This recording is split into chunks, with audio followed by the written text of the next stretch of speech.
इंसानियत पर जो ये हमला हुआ है उसकी सूरत आज नहीं तो कल बदलेगी, बदलनी चाहिए।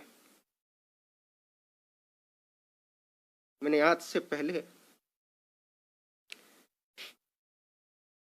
इस देश को इस तरीके से लाशों के ढेर में बदलते नहीं देखा। हम इतने असहाय कभी नहीं थे। एक देश के तौर पर, इंसान के तौर पर, डेमोक्रेसी के तौर पर हम पूरी तरीके से निकम्मे, भ्रष्ट और बर्बर साबित हो चुके। हम में से हर एक आदमी अपनी नजरों में गिरा हुआ है। हम सब किसी अदृश्य शक्ति की मदद के उम्मीद में हैं। ऐसा लगता है जैसे यहाँ कोई सरकार नहीं है, यहाँ कोई प्रधानमंत्री नहीं है, यहाँ कोई व्यवस्था नहीं है, यहाँ कोई अफसरशाही नहीं है और सबको अपने अपने हाल पर छोड़ दिया गया है। मैंने इससे पहले पिछले 40-45 साल में डॉक्टरों को बिलख बिलख कर रोते हुए नहीं देखा है। आप किसी भी डॉक्टर से बात कीजिए, वो कहते हैं हमको मेडिकल प्रोफेशन से चिढ़ हो गई है। हम इस दिन के लिए तो इस पेशे में नहीं आए थे। ऑक्सीजन के बिना अपने पेशेंट को तड़प तड़प कर मरना डॉक्टरों की नींद उड़ा दे रहा है। और आप यकीन मानिए, मुझे ऐसा लगता है कि आज से साल भर बाद हमारे डॉक्टर बहुत सारी मानसिक बीमारियों से लड़ रहे होंगे।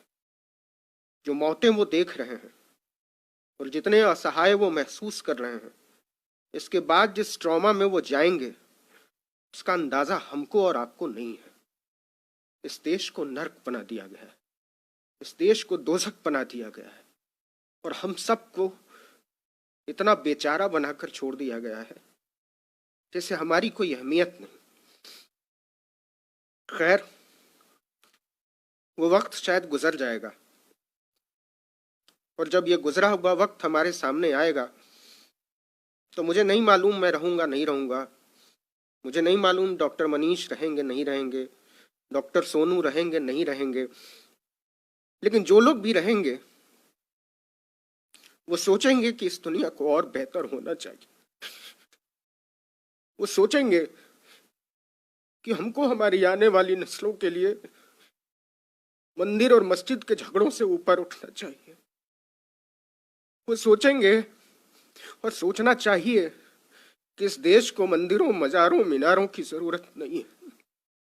हमको सोचना चाहिए इस देश को अच्छे अस्पतालों की जरूरत है, इस देश को अच्छे स्कूलों की जरूरत है, इस देश को अच्छे मेडिकल कॉलेजेस की जरूरत है, अच्छे डॉक्टर, पैरामेडिक स्टाफ की जरूरत है, दवाइयों की जरूरत है, बिस्तरों और वेंटिलेटर की जरूरत है। ऐसा क्यों नहीं हो सकता कि इस देश के हर मंदिर की दौलत को अस्पतालों के हवाले कर दिया जाए? ऐसा क्यों नहीं हो सकता कि इस देश की हर मस्जिद को अस्पताल में तब्दील कर दिया जाए? ऐसा क्यों नहीं हो सकता कि इस देश में कोई मंदिर तब तक नहीं उठेगा जब तक कि उसके साथ 100 बिस्तर का अस्पताल नहीं बनाया जाएगा, उसके साथ कोई स्कूल अटैच नहीं होगा?